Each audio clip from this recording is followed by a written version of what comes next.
hawakan.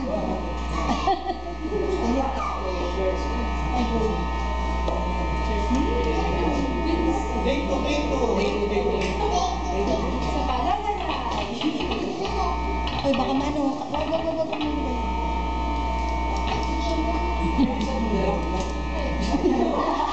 Ayaw ko pagsalita. Ayaw yata ako pagsalita. Kasi ate ayaw ko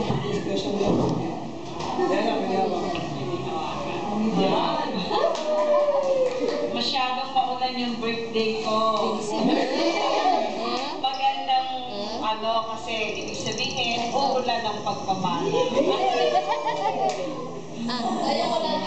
Yan, maraming naman akong wishes sa birthday ko.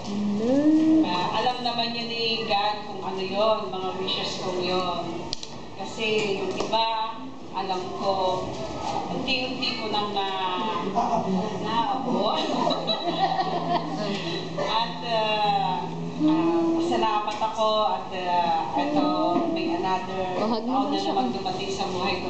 At andito lahat yung mga importanteng tao sa buhay ko. Hindi man sila andito lahat dahil may ibang reason siguro, pero natutuwa ako na mas ano yun sa material things na natanggap ko, yung presence nila.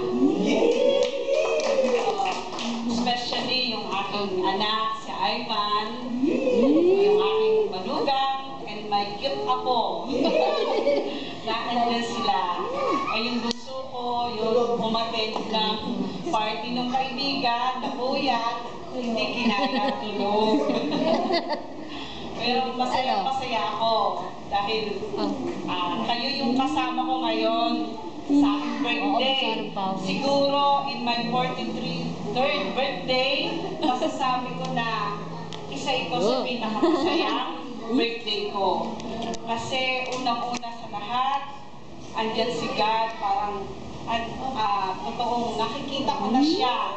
Nararamdaman ko na patuloy na siya umaano sa akin. Wala nang iyakan. Kasi alam kong yung pagpapala ng Panginoon ay palaging nandiyan. Hindi ko sinasabi na ako'y perfect, pero alam ko na with God na palaging may itinuturo sa akin ngayon yung tamang daan. Naiayos ko lahat kung ano man yung mga past na nangyayari na mali sa akin buhay. Masalamat ako sa aking pamilya na laging andyan, nag-guide. Especially kay Ate Lilia. Talagang masyado siyang sa akin. Hindi siya sumusuko. Palagi niya akong tuturuan ng lahat sa buhay ko. So, ayun lang po at may konti tayong magsasaluhan. Sama-sama natin. Okay, thank you. Ayun lang.